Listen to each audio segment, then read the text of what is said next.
Welcome. இது simply சமையல். நான் உங்கள் ரேகா. எல்லோரும் நலமுடன் இருக்க இறைவனை வேண்டுகிறேன். இன்றைக்கி ஒரு சிம்பிளான சைவ ரெசிபி தான் செய்ய போகிறோம். ஆனால் ரொம்ப சுவையான ஒரு ரெசிபி.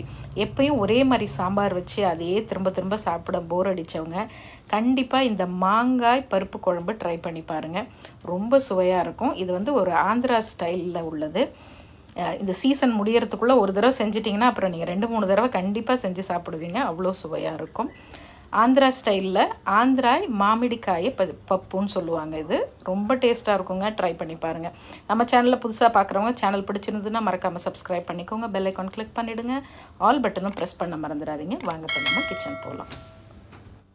ஒரு ப்ரெஷர் குக்கரில் 150 கிராம் தோரம்பருப்பு எடுத்திருக்கேன். நான் பாதி தோரம்பருப்பும் பாதி மசூர் தால் சொல்லுவோம் இல்லையா, இந்த ஆரஞ்சு கலர் பருப்பு, அதில் பாதி எடுத்துருக்கேன். இப்படி செய்யும்போது இன்னும் டேஸ்ட் நல்லாயிருக்கும்.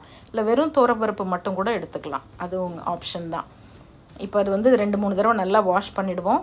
எந்த கப்பில் பருப்பு எடுத்தோமோ அதே கப்பில் 2 கப்பு இல்லை ஒரு 2.25 கப்பு வரைக்கும் கூட நீங்கள் தண்ணி ஊற்றிக்கலாம். இப்போ இது நம்ம தோட்டத்தில் காய்ச்ச மாங்காய் தான். கொஞ்சம் அப்படி செங்காயாக இருக்குது பாருங்கள். இதில் ஒரு மீடியம் சைஸ் மாங்காவை இந்த மாதிரி பீசஸாக கட் பண்ணி வச்சுருக்கேன்.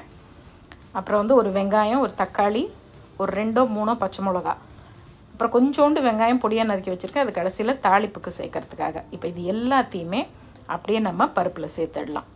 ஃபஸ்ட்டு இந்த பச்சை மிளகா, உங்களுக்கு காரம் வேணும்னா இன்னொரு மிளகா கூட சேர்த்துக்குங்க. அப்புறம் மாங்காய், ரொம்ப புளிப்பான மாங்காய் இல்லாமல் ஒரு மீடியமான மாங்காய், எந்த மாங்காய் வேணாலும் நீங்கள் யூஸ் பண்ணலாம். தக்காளி, நல்லா உங்களுக்கு தக்காளி இப்போ கொஞ்சம் விலை அதிகம், இல்லைன்னா 2 தக்காளி கூட சேர்க்கலாம்.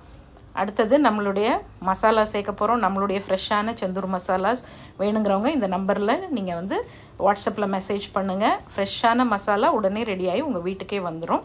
தேவையானவங்க டிஸ்கிரிப்ஷன் பாக்ஸ்லேயும் டீட்டெயில் இருக்குது, ஆர்டர் போட்டுக்குங்க. இப்போ ஒரு 1/4 டீஸ்பூன் மஞ்சத்தூள் சேர்த்துக்கலாம். 1/4 டீஸ்பூனுக்கும் கொஞ்சம் கம்மியாக பெருங்காயத்தூள், அப்புறம் நம்மளுடைய செந்தூர் மசாலாவோட தனி மிளகாய்த்தூள் ஒரு 1/2 டீஸ்பூன், உங்கள் காரத்துக்கு ஏற்ற மாதிரி. இதில் ரொம்ப காரம் இருக்க வேண்டாம். சில பேருக்கு கொஞ்சம் சுருக்குன்னு அப்படி காரம் இருந்தால் பிடிக்குங்கிறவங்க ஒரு 3/4 டீஸ்பூன் சேர்த்துக்கலாம். கொஞ்சமாக உப்பும் சேர்த்துக்குங்க. ஒரே ஒரு டீஸ்பூன் எண்ணெய் ஊற்றிக்கலாம். இப்போ எல்லாத்தையும் நல்லா மிக்ஸ் பண்ணி விட்டுட்டு ப்ரெஷர் குக்கர் மூடிட்டு 2 விசில் விட்டால் போகிறோம். எனக்கு குக்கரில் 2 விசில் விட்டாலே பருப்பு நல்லா வெந்துடும். அதனால் கரெக்டாக ஒரு 2 விசில் விட்டு ஆஃப் பண்ணிடலாம். அதுக்கப்புறம் நம்ம தாளிப்பு தான். ஸோ இது 10 நிமிஷத்தில் உங்களுக்கு இது ரெடி ஆகிடும். 2 விசில் விட்டு அந்த ஸ்டீமெல்லாம் போனோன்னா ஆஃப் பண்ணியிருக்கேன். பாருங்கள், சூப்பராக வெந்துடுச்சு. நான் கரண்டி வச்சு அப்படியே மசிச்சாலே மசிச்சிரும். அப்படி இல்லைன்னா நீங்கள் மத்து வச்சு கூட ஜஸ்ட் ஒரு கடையல் கடைஞ்சிக்குங்க. அப்படி ஒரு வாசனையாக இருக்கும். இந்த மாங்காய் வாசனை, பெருங்காய வாசனை எல்லாம் சேர்ந்து. இப்போ இது அடுத்தது இதுக்கு ஒரு தாளிப்பு நம்ம ரெடி பண்ணிடலாம்.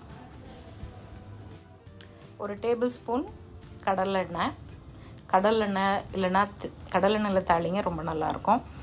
இல்லைன்னா நெய்யில் கூட தாளிச்சிக்கலாம், உங்கள் இஷ்டம் தான் அது.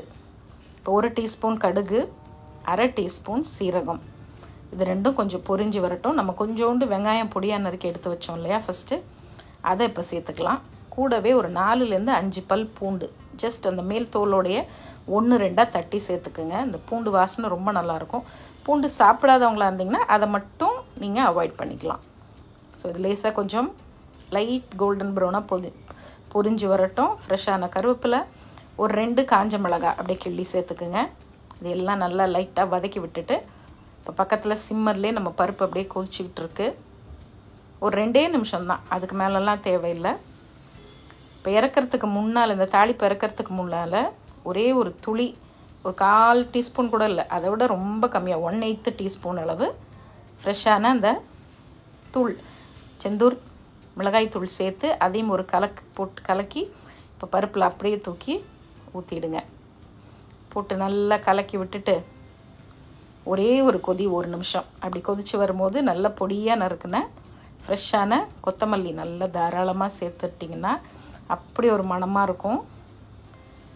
இந்த அருமையான மாங்காய் பருப்பு குழம்பு, மாமிடிக்காய பப்பு அப்படின்னு சொல்லுவாங்க. அவ்வளோதான், சூப்பரான ரெசிபி இது. தோசைக்கு நல்லாயிருக்கும், சப்பாத்தி கூட சாப்பிட கூட நல்லாயிருக்கும். சுட சுட சாதத்தில் போட்டு சாப்பிட ரொம்ப ரொம்ப அருமையாக இருக்கும். இதே மாதிரி ட்ரை பண்ணி பாருங்கள், கண்டிப்பாக உங்களுக்கு பிடிக்கும். மாங்காய் சீசன் முடிஞ்சிடுறதுக்குள்ளே ட்ரை பண்ணிவிடுங்க. அதுக்கப்புறம் நமக்கு மாங்காயை தேடிட்டு போகணும்.